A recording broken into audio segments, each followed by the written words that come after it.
नमस्कार, आप देख रहे हैं इंडिया वॉइस। मैं हूं आपके साथ जो है बुलेटिन की शुरुआत करेंगे, लेकिन पहले चलते हैं सीधे देहरादून, जहां सचिवालय से सीएम धामी लाइव है।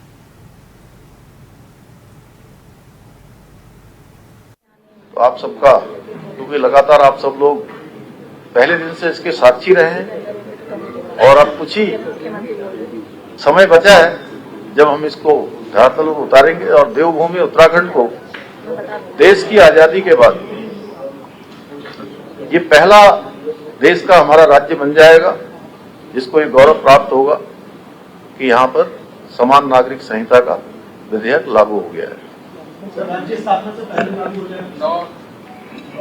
अभी हम लोग मंत्रिमंडल की बैठक करने वाले हैं। आज चूंकि इसमें जो भी प्रावधान किए गए हैं इस एक्ट में, उसको लागू करने के लिए, जैसा कि पहले ही बताया कि हम न्याय का, विधि का, इनका सबका परीक्षण करेंगे, मंत्रिमंडल में चर्चा करेंगे और उसके बाद जल्दी ही हम जो है इसकी तिथि का भी ऐलान कर देंगे।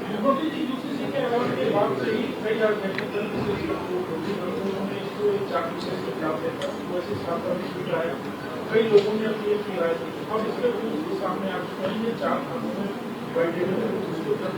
किया जाएगा। तो क्या माना है कि उत्तराखंड कि देश में पहला राज्य बनने जा रहा है, तो क्या ये बनने जा रहा है या उत्तराखंड ये करके साबित कर चुका कि देश में एक प्रयास किया जाए तो हो सकता है? देखिए, मैंने शुरुआत में ही कहा है कि ये किसी के लिए, किसी के भी खिलाफ नहीं है, किसी को टारगेट करके नहीं लाया गया है और ये सबकी समानता के लिए है। और जब हम विशेष जब हम ड्राफ्ट बनाने वाली कमेटी का हम गठन कर रहे थे, उस समय भी मैंने कहा था कि चूंकि आपने भी वो प्रश्न, चूंकि आप बहुत आगे बढ़ गया है इसलिए इसको थोड़ा घुमा के पूछा है, मैं आपकी बात समझ रहा हूं। देखिए, ये देवभूमि उत्तराखंड है और यहाँ 4 धाम है। हर स्थान पर देव स्थान है।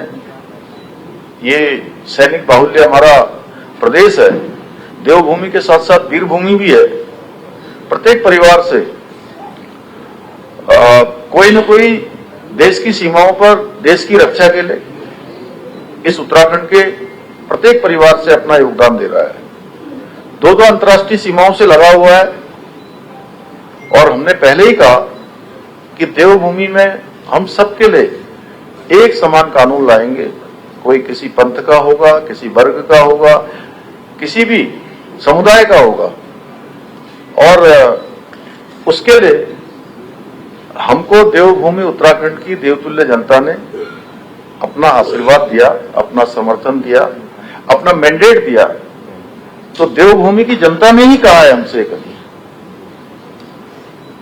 सर, 7 फरवरी 2024 को जब विधानसभा से पारित हुआ तो 8 फरवरी को हल्द्वानी में बलबूरगढ़ की घटना हुई और अब वो जब लागू होने जा रहा था उससे पहले धूप जिहाद और प्रदेश में कई घटनाएं हुई, बहराइच की घटना उत्तर प्रदेश के सामने। आपको ऐसा लगता है कि कोई एक वर्ग है जो ये नहीं चाहता यूसीसी जैसे कानून आए, या आपको इसका प्रभाव दिखता है इसमें?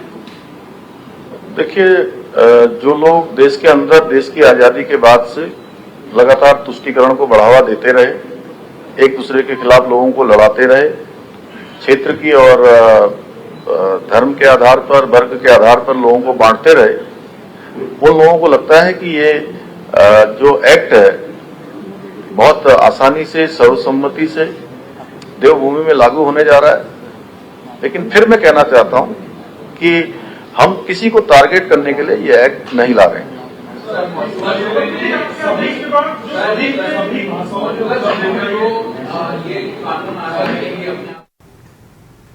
मुख्यमंत्री पुष्कर सिंह धामी को भी आप सुन रहे थे। और बढ़ते खबरों की ओर, लखनऊ से बड़ी खबर सामने आ रही है। अनाथालय से 9 बच्चियां हुई गायब। अलीगंज पुलिस ने 2 को किया बरामद। अभी 7 बच्चियों का पता नहीं चल सका है, बाकियों की तलाश जारी है। तो लखनऊ से ये जानकारी सामने आ रही है। 7 बच्चियां अभी भी गायब बताई जा रही, वहीं 2 को पुलिस ने बरामद कर लिया है। लखनऊ से ये जानकारी सामने आ रही है। अनाथालय से 9 बच्चियां गायब होने का मामला सामने आया है और अलीगंज पुलिस ने 2 बच्चियों को बरामद कर लिया है। फिलहाल जो अन्य 7 बच्चियां अभी भी बरामद नहीं हो पाई है, उनकी तलाश की जा रही है, उनकी खोजबीन की जा रही है। तो लखनऊ से यह जानकारी सामने आ रही है। अनाथालय से 9 बच्चियों के गायब होने का मामला।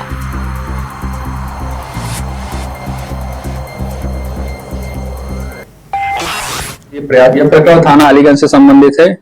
आज 18 अक्टूबर को सुबह लगभग 3:45 के आसपास स्थानीय थाना अलीगंज पर यह सूचना प्राप्त हुई थी कि श्री राम औद्योगिक अनाथालय से कुछ लड़कियां भाग गई हैं। इस सूचना पर तत्काल स्थानीय पुलिस द्वारा घटना को अटेंड किया गया और यह जानकारी आई कि उसमें 9 बालिकाएं चली गई हैं। कोशिश किया गया बरामदगी के, तो 2 बालिकाएं तत्काल बरामद भी कर ली गई। शेष 7 बालिकाओं के बरामदगी के लिए प्रयास किए जा रहे हैं। आवश्यक वैधानिक कार्रवाई की जा रही है। जो भी रेलवे स्टेशन, बस स्टैंड और भीड़ भाड़ के स्थान हैं, उन सभी जगहों पर तलाश की जा रही है। पीड़िताओं के परिजनों से भी बात की गई है और जो भी संभावित प्रयास है किए। और इसी खबर पर मोहम्मद अमान हमारे सहयोगी लखनऊ से हमारे साथ जुड़ गए हैं। अमान, 9 बच्चियों के गायब होने की खबर सामने आ रही है। कैसे, कब जो है ये घटना घटी है, क्या कुछ जानकारी? जी, आपको बता दें पूरा मामला थाना अलीगंज का बताया जा रहा है, जहाँ पे श्री राम अनाथालय जो है वहाँ के 9 बच्चियां भागने की बात ये एसपी अलीगंज ने बताई है। जिस तरह से यह घटना हुई है, ये पहली कोई घटना नहीं है। इस अनाथालय में पहले भी इस तरह की कई घटनाएं घट चुकी है। जो भागने का मामला है, जिसको लेके पहले भी कई घटनाएं घट चुकी है, लेकिन इस बार अलीगंज पुलिस गंभीरता से लेते हुए इस पूरे प्रकरण की जांच कर रही है और वहीं इस पूरे मामले में तकरीबन 3 टीमें गठित की गई हैं। और एसपी अलीगंज का साफ तौर से कहना है कि रेलवे, बस अड्डे और ऐसी जो तमाम जगह है जो शहर से बाहर जाने का साधन बनती है, उन सारी जगहों पर छानबीन की जा रही है और वहीं आसपास के लोगों से पूछताछ भी की जा रही है। अमान, अनाथालय जो निराश्रित लोग हैं, जो बच्चे हैं, उनको सहारा देने के लिए बनाए जाते हैं, लेकिन यहाँ जिस तरीके से वारदात सामने आई है, कौन है इसका जिम्मेदार? क्योंकि जैसा आपने बताया, ये पहली दफा नहीं है, इसके पहले भी इस तरह की वारदात होते रहे हैं।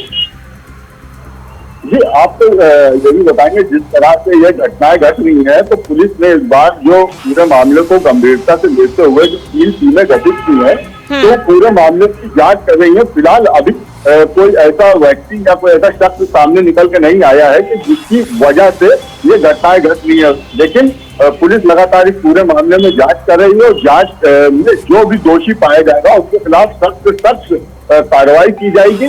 और एसपी अलीगंज का साफ तौर से ये भी कहना। जी अमान, बहुत बहुत शुक्रिया जानकारी साझा करने के लिए। बढ़ते आगे, बहराइच हिंसा मामले में जानकारी सामने आ रही है। रामगोपाल मिश्रा की हत्या के मामले में 5 आरोपियों को कोर्ट में पेश किया गया। बहराइच सीजेएम के आवास कोर्ट में पेश किया गया। सुरक्षा के मद्देनजर सीजेएम के आवास पर पेशी हुई है। सुरक्षा के मद्देनजर पुलिस और पीएससी की भी तैनाती देखी गई है। तो 5 आरोपियों को कोर्ट में पेश किया गया है। बहराइच हिंसा मामले में ये अपडेट सामने आ रही है। 5 आरोपियों को कोर्ट में पेश किया गया। बहराइच सीजेएम के आवास कोर्ट में पेश किया गया है आरोपियों को। वहीं इसके मद्देनजर पुलिस प्रशासन पूरी तरह से चाक चौबंद रही और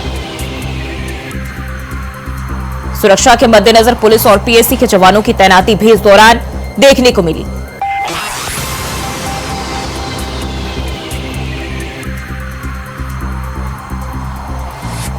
और इसी खबर पर ज्यादा जानकारी के साथ कुंवर दिवाकर हमारे संवाददाता बहराइच से हमारे साथ जुड़ गए। दिवाकर, क्या कुछ जानकारी अभी तक अपडेट सामने आ रही? 5 आरोपियों की पेशी हुई है। 5 आरोपियों को न्यायालय में भारी सुरक्षा के बीच न्यायालय ले जाके सीजीएम के आवास से पेश किया गया है। उसके बाद उनको जेल भेज दिया गया, जिसमें से 2 को गोली लगी थी जो जिला अस्पताल में भर्ती थे। जिला अस्पताल से उनको न्यायालय ले जाया था, लेकिन गहमा गहमी का माहौल देखकर उनको न्यायालय न ले जाकर के सीजीएम के आवास से चुपके से भेज दिया गया है। वहीं भारी सुरक्षा के बीच घंटाघर पुलिस चौकी पर ADG, DIG, commissioner, DM, SP सारे लोग फ्लैग मार्च कर रहे हैं। जगह जगह चप्पे पर पुलिस तैनात है। जी बिल्कुल। अब अगर हम बात करें इस पर, मुख्यमंत्री योगी आदित्यनाथ भी पूरी तरह से सख्त नजर आ रहे। साफ तौर पर उन्होंने कहा है कि जो आरोपी उन्हें बख्शा नहीं जाएगा, इन्हें जेल में भेजा जाए। पूरी तरह से अधिकारियों को भी निर्देशित, वो लगातार मॉनिटरिंग खुद ही इसकी कर रहे हैं।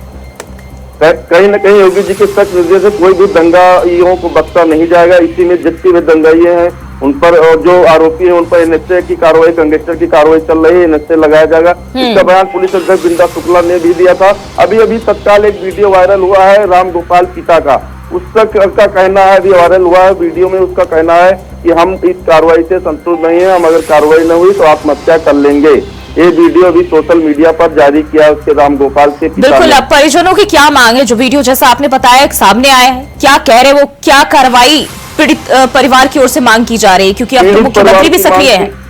पीड़ित परिवार की मांग थी कि इनको जो है इनकाउंटर कर दिया जाए, बुलडोजर चलाया जाए। तो कहीं न कहीं जो है हाफ फ्राई किया गया है, जो है हाफ इनकाउंटर। और रही बात बुलडोजर की, तो बुलडोजर में आज PWD द्वारा उनको नाप कर लाल निशान लगा दिया गया है, जो रोड पर जिसका कर्मल सागर लगभग 1 दर्जन से ज्यादा घर उसमें आ रहे हैं रोड पर। अभी घर को गिराने की तैयारी पुलिस प्रशासन की चल रही है। जी बिल्कुल, यानी कि 5 आरोपियों को पेश किया गया है। अगर हम अभी ताजा हालातों की बात करें, वहां किस तरह के माहौल अभी देखे जा रहे हैं? 5 आरोपियों की पेश किया गया है। 14 दिन की न्यायिक हिरासत में CGM कोर्ट ने भेज दिया है पुलिस के उसमें। और यहाँ के हालात सामान्य है, पुलिस इतनी ज्यादा सख्त है और DMSP भी सख्त है, लगातार उच्च अधिकारी भी नजर बनाए हुए हैं। चप्पे चप्पे पुलिस तैनात है। जुमे की नमाज बिल्कुल शांतिपूर्वक निपट गई है, मामला शांत चल रहा है, माहौल कहीं न कहीं बिल्कुल शांत है। बहुत बहुत शुक्रिया कुंवर तमाम जानकारी के लिए। बढ़ते हैं आगे, झारखंड विधानसभा को लेकर बड़ी जानकारी सामने आ रही। झारखंड में एनडीए में हुआ सीटों का बंटवारा, 68 सीटों पर चुनाव लड़ेगी बीजेपी। आजसू को 10 सीट, जेडीयू को 2 और एलजेपी को 1 सीट शेयरिंग का फॉर्मूला तय हो गया है। तो ये जानकारी, झारखंड में एनडीए में सीटों का बंटवारा हो चुका है। झारखंड विधानसभा से जुड़ी ये बड़ी जानकारी सामने आ रही है। 68 सीटों पर राज्य में बीजेपी चुनाव लड़ेगी। वहीं सहयोगी दल की बात करें, आजसू को 10 सीटें, जेडीयू को 2 और एलजेपी को 1 सीटें दी गई है। तो ये जानकारी सामने आ रही। झारखंड विधानसभा चुनाव से जुड़ी सीट शेयरिंग का फॉर्मूला अब तय हो चुका है। झारखंड में चुनावी मैदान में उतरने के लिए झारखंड में हमारा जो एनडीए है उनका एक प्रमुख घटक दल है आजसू पार्टी, जनता दल यू, लोक जनशक्ति पार्टी। और उस दृष्टिकोण से ये चुनाव हम लोग बीजेपी और ये तीनों पार्टी मिलकर लड़ना चाहूंगा। सीट का सरसा चल रहा है, आगे भी कुछ सरसा चलेगा। ऐसा नहीं है कि आज मैं जो बताने जा रहा हूँ वही एकदम फाइनल है। कभी कभी परिस्थितियों को देखते हुए नामांकन का समय अभी भी है, कुछ सामान्य परिवर्तन इधर उधर हो भी सकता है और होना भी कभी स्वाभाविक होते हैं। लेकिन जो फिलहाल जहां तक हम पहुंचा हूं वहां तक का बात मैं आप लोगों का सामने रखना चाहता हूं। पहले हम आजसू को अभी तक जो हमारा डिस्कशन हुआ, ये 10 सीट में आजसू लड़ने जा रहा है, जिसका नाम मैं आपको बोलना चाहूंगा। एक पहला सीट होगा सिल्ली, जहां से आजसू लड़ेगा। रामगढ़ आजसू लड़ेगा, गोमिया आजसू लड़ेगा, ईसागढ़ आजसू लड़ेगा, मांडू आजसू लड़ेगा, जुगसलाई आजसू लड़ेगा, डुमरी आजसू लड़ेगा, पाकुड़ आजसू लड़ेगा, लोहारदगा आजसू लड़ेगा, मनोहरपुर आजसू लड़ेगा। अभी तक जो हमारा चर्चा हुए इस हिसाब से ये 10 सीट आजसू लड़ेगा और हम लोगों को अपेक्षा भी होगा कि आजसू अपना। तो झारखंड विधानसभा से जुड़ी ये बड़ी जानकारी, अब सीटों का बंटवारा एनडीए के भीतर हो गया है। और बीजेपी की अगर बात करें तो बीजेपी प्रदेश में 68 सीटों पर चुनाव लड़ेगी। वहीं आजसू को 10, जेडीयू को 2 और एलजेपी के हिस्से 1 सीट मिली है। और इसी खबर पर ज्यादा जानकारी के साथ अजय पांडे हमारे सहयोगी हमारे साथ जुड़ गए हैं। अजय, अब एनडीए में सीटों का बंटवारा हो गया है। अब साफ जो स्थिति है, अगर एनडीए गठबंधन की हम बात करते हैं एनडीए की, तो इसमें जो पार्टियां हैं, इनके सहयोगी दल तमाम को लेकर जानकारी सामने आ गई। 68 सीटों पर बीजेपी लड़ रही है। वहीं आजसू को 10, जेडीयू को 2 और एलजेपी को 1। क्या ये तमाम पार्टियां इस पर एग्री कर रही हैं या अभी भी किसी तरह की तकरार देखी जा सकती है? आप ये कर सकते हैं कि देखिए सीटों का जो बंटवारा को लेकर के जो सस्पेंस था एनडीए में वो आज वो समाप्त हो गया है। इस प्रकार से आप कह सकते हैं कि चुनाव प्रभारी हेमंत बिस्वा मुख्यमंत्री हैं, उन्होंने साफ तरीके से कहा कि एनडीए के गठबंधन के तहत लोकसभा विधानसभा के चुनाव लड़े जाएंगे। और वैसे में कहा है कि जो बीजेपी जो है वो 68 सीटों पर पूरे प्रदेश से चुनाव लड़ेंगे। वही जो उनके जो सबसे बड़े सहयोगी दल है जो आजू चुन है उनको 10 सीटें अभी दी गई है और जदयू को 2 और एलजेपी को 1। तो निश्चित रूप से जिस प्रकार से उन्होंने सीटों की बंटवारा किया है वैसे मुझे नहीं लगता है कि उनके जो सहयोगी दल है जो आपको जदयू है लोजपा है इस बात को मान ले। क्योंकि देखिए अभी क्या है कि इन सीटों की घोषणा के बाद तुरंत ही अंदर आने के जो सूत्रों से कई जानकारी जो मिल सामने आ रही है जो जदयू से संपर्क टूट चुका है बीजेपी से। वही लोजपा से भी अगर हम बात करें तो उनकी भी संपर्क जो है बीजेपी से संपर्क टूट गया। क्योंकि साफ तरीके से मैंने जो विभाग से मैंने जो जानकारी लिया उनसे जो प्राप्त किया हमने से बात की है उन्हें साफ तरीके से कहा है कि जिस प्रकार से उन्होंने सीटों की बंटवारा किया और हमें इस अपमान की तरीके से वो हमें ट्रीट किया है और ऐसे में हम गठबंधन के साथ जो है हम चुनाव नहीं लड़ेंगे। ये साफ जाहिर है और जल्द ही फैसला यह कर सकती है जो उनके जो एनडीए फोल्डर के जो बड़े जो जदयू है और लोजपा है वो अपना ठोस निर्णय लेंगे। तो साफ तरीके से जो चिराग पासवान है वो जल्द ही आज देर शाम तक में वो अपना फैसला सुनाएंगे। जिस प्रकार से अभी प्रदेश अध्यक्ष जो जदयू के जो प्रदेश अध्यक्ष है गिरिराज वो अभी बिहार पटना में लगातार दिनों से वहाँ कैंप किए हुए नीति तो लगातार बातें हो रही है। एनडीए के जो बड़े से नेता है उनसे बात हो रही है, लेकिन इस बात के आज फैसले के बाद मुझे नहीं लगता है कि ऐसे में एनडीए के साथ चुनाव लड़ेंगे और वो अलग अलग सीटों पर लड़ेंगे। तो निश्चित रूप से एनडीए के लिए ये बड़ी संकेत है और ये संकेत जिस प्रकार से लगातार जो है बीजेपी जो दावा करती है तो हमारे सहयोगी हैं वो हमारे साथ चुनाव लड़ेंगे। ऐसे में मुझे नहीं लगता है कि वो अभी चुनाव के पहले अब जो है वो अलग अलग तरीके से बिल्कुल जी, यानी कि अभी भी जो है हालात क्या कुछ हो सकता है कुछ कहा नहीं जा सकता है। हालांकि स्पष्टीकरण जो है वो दे दिया गया है। बहुत बहुत शुक्रिया अजय तमाम जानकारी के लिए। और मुंबई में महाविकास अघाड़ी में सीट बंटवारे को लेकर शिवसेना सांसद संजय राउत ने कहा कि मैंने सुबह मुकुल वासनिक से बात की है, आज मैं राहुल गांधी से भी बात करूंगा और सीट बंटवारे को लेकर लंबित फैसले में तेजी लाई जाएगी। कई सीटों पर फैसले हो चुके हैं, कुछ सीटें ऐसी भी हैं जिन पर फैसला नहीं हो पा रहा है। कांग्रेस, एनसीपी और शिवसेना गठबंधन में है, समाजवादी पार्टी पीडब्ल्यूपी भी है। महाराष्ट्र के ज्यादातर नेता फैसले लेने में सक्षम नहीं है, उन्हें बार बार सूची दिल्ली भेजनी पड़ती है।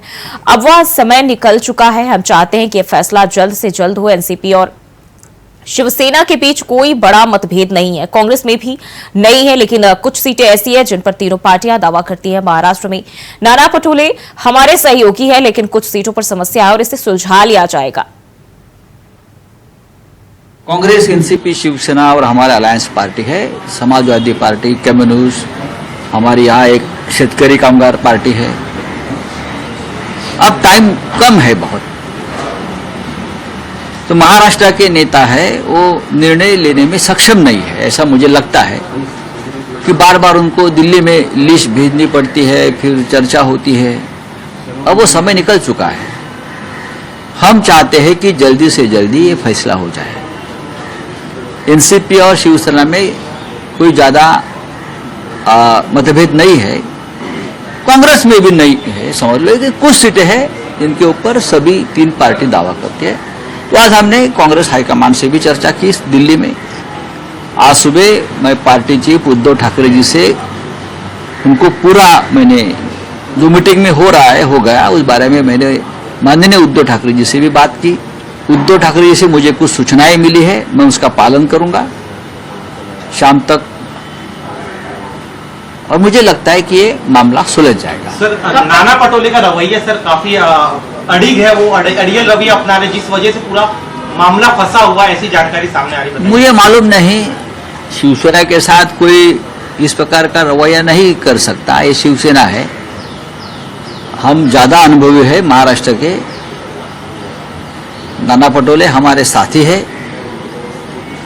लेकिन कुछ सीट पर पेच है, वो दूर हो जाएगा। और राजस्थान की 7 विधानसभा सीटों पर उपचुनाव हो रहे हैं। नामांकन प्रक्रिया आज से शुरू हो गई है, जो कि 25 अक्टूबर तक चलेगी। उपचुनाव की तारीख नजदीक आने के साथ टिकट के दावेदारों की ओर आजमाइश तेज हो गई है। भाजपा सभी 7 सीटों पर अपने प्रत्याशी उतारेगी, लेकिन कांग्रेस की तरफ से फिलहाल स्थिति साफ नहीं है। हालांकि कांग्रेस की ओर से कहा गया है कि वे सभी 7 सीटों पर चुनाव लड़ने को तैयार है। वहीं उधर लोकसभा चुनाव में कांग्रेस ने जिन पार्टियों के साथ गठबंधन किया था, वे पार्टियां अब अलग से ताल ठोकने के मूड में नजर आ रही है। अगर आरएलपी और बीएपी अपने स्तर पर चुनाव लड़ती है तो उपचुनाव में कांग्रेस का रिकॉर्ड खराब होना तय माना जा रहा है। गठबंधन वाली पार्टी आरएलपी ने कांग्रेस से 2 सीटें मांगी है।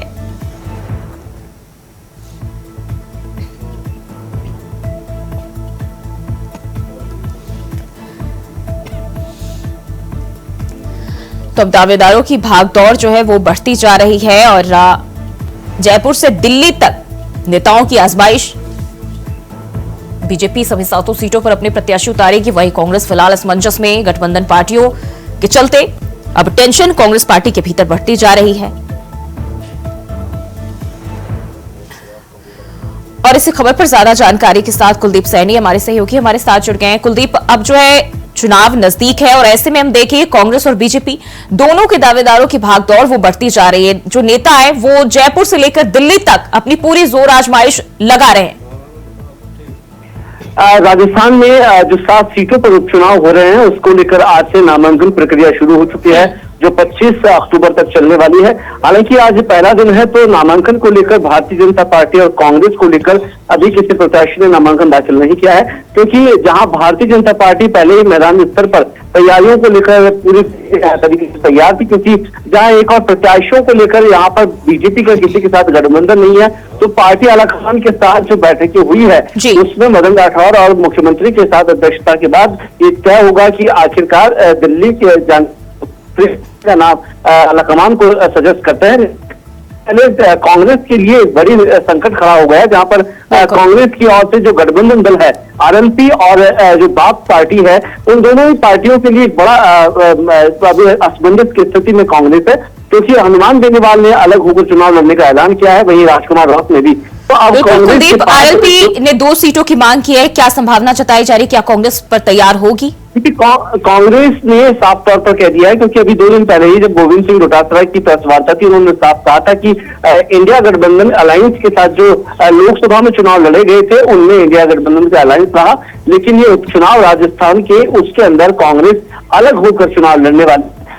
जो फैसला है कि अलग होकर चुनाव लड़ना है या पार्टियों के साथ गठबंधन करना है, दिल्ली में तय होगा, जहां पर राहुल गांधी और सोनिया गांधी के साथ अध्यक्षता में ये तय किया जाएगा कि आखिरकार ये अलायंस के साथ होगा। लेकिन हनुमान बेनीवाल खमसर विधानसभा सीट से जहां सीट मांग रहे हैं, तो वहीं अब बाड़मेर से भी वो सीट की दावेदारी कर रहे हैं। लेकिन जहां एक और देखने को मिल रहा है, हनुमान बेनीवाल अगर को 2 सीटें दे दी जाती है और 1 सीट राजकुमार राउत को दी जाती है, तो कांग्रेस के पास सिर्फ जो 4 सीटें हैं वो प्रदेश में हो जाएगी। और कांग्रेस किसी भी सूरत में ये नहीं चाहती कि 4 सीटें जो गठबंधन की है वो विधानसभा चुनाव के दौरान रहे, क्योंकि लोकसभा में पहले 11 सीटों में। लेकिन कुलदीप, सवाल यहाँ ये भी है कि आरएलपी और बीएपी अगर अपने लेवल पर चुनावी अखाड़े में उतरती है तो कांग्रेस के लिए घाटा साबित हो, क्योंकि लोकसभा चुनाव में तमाम सहयोगी दल मिलकर लड़े थे और विधानसभा चुनाव की बात करें, उपचुनाव की बात करें, तो यहाँ कांग्रेस के लिए कितनी बड़ी क्षति होगी, कितनी बड़ी चुनौती होगी?